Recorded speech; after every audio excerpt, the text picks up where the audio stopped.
what support does the card schemes actually, how do they collaborate and help your journey? The stanchion journey or the bank's journey? The bank's journey. So the schemes are obviously trying to get everybody to go digital. Again, several reasons. First, customers are demanding that. The customer wants to do things on their phone. But actually, fraud is growing. So we're seeing an environment where consumer behaviors have changed quite rapidly. There's been a rapid growth of e-commerce transactions. So in Sri Lanka, you still have very high volumes of physical transactions that take place. That world is being serviced increasingly by QR codes as a payment method, which has actually got nothing to do with cards whatsoever. But the QR code payment is eating into traditional debit card product lines. So now the QR is an account to account transfer, and normally a debit card would have hung off that same current account, but just allowing cash withdrawals. In the credit space, the credit card has still got a strong role to play, but we're seeing an increased amount of niche or segmentation offerings coming in. So we're seeing organizations trying to launch premium travel products. They're trying to launch currency products. They're trying to launch fuel card issuing products. And so that range of segmentation is something that banks are trying to adopt. And again, that credit card product is one that's increasingly moving digital. The problem where a credit card transaction is used, then in today's world, it's actually quite easy with phishing and cybersecurity attacks for somebody to be able to harvest the data. And once that's done, that data is effectively sold on the dark web for very low amounts of money. And a fraudster can use that and very rapidly use the card.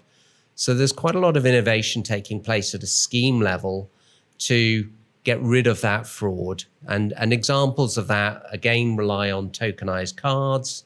So click to pay is a term which we're going to see being adopted, particularly in 2027 and onwards in Sri Lanka.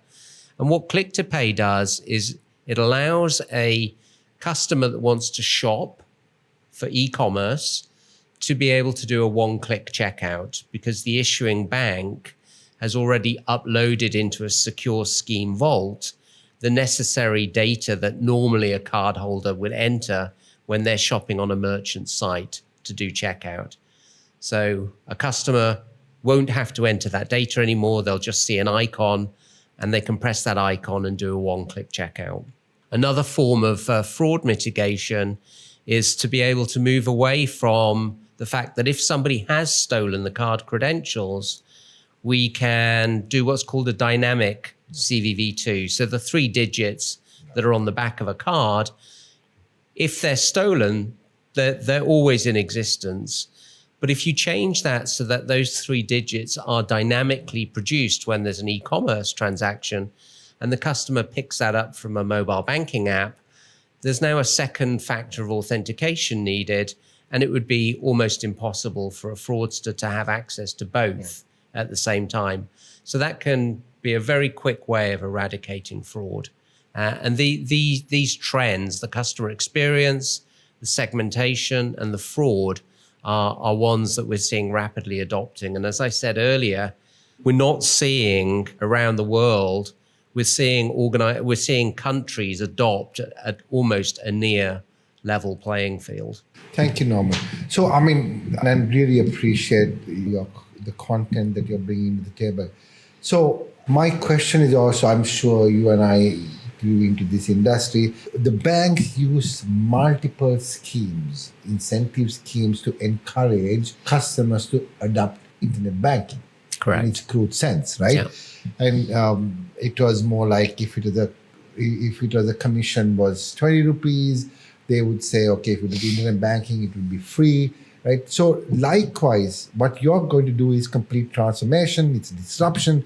So how would you actually believe that, what initiatives do commercial banks need to now take launching Apple Pay, launching Google Pay is one part of it. But how would you encourage the customers to actually start getting them used or increasing spend on it? Yeah, so it's a great question. So in East Africa, for example, where the mobile telcos have become by a long way the market leader in terms of the volume of virtual cards that have been issued, banks have attempted to catch up. And now banks are feeding back that they're struggling to get usage or frequency of usage against the virtual card. Now, the challenge for the benefit of a virtual card is that you no longer need to produce a physical piece of plastic. You no longer need to work out how to get that delivered.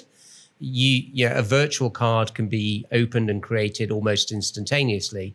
And you're going to save at least $7 from that physical card sense. So suddenly, you're making the cost economics work out.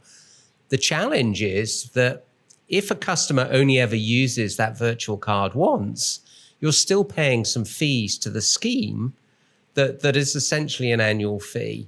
So it is really vital to be able to get that utilization. So the way that you can go about improving that utilization is just to go back to basic human behavior.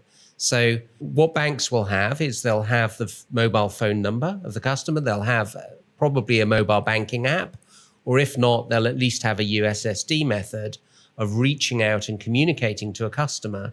And depending on the sensitivity of the data of what they want to try and do, if they send out notifications to the customer after they've seen an event. So for example, they may have noticed that a customer has gone back to spend with a physical card. And they could say, by the way, do you know that you could have used your virtual card to do that? They may notice a trend where the customer is effectively only using a virtual card once. And so they could remind the customer that they can keep using that virtual card. This is called nudging, and the behavioral nudging will start to shape behaviors. So again, we offer a notification capability that would allow a bank to offer capability like that through the platform of choice for the customer, whether that be a WhatsApp channel or whether that be the mobile bank app channel. And the bank could customize what it wants to do through that particular notification channel. Thank you.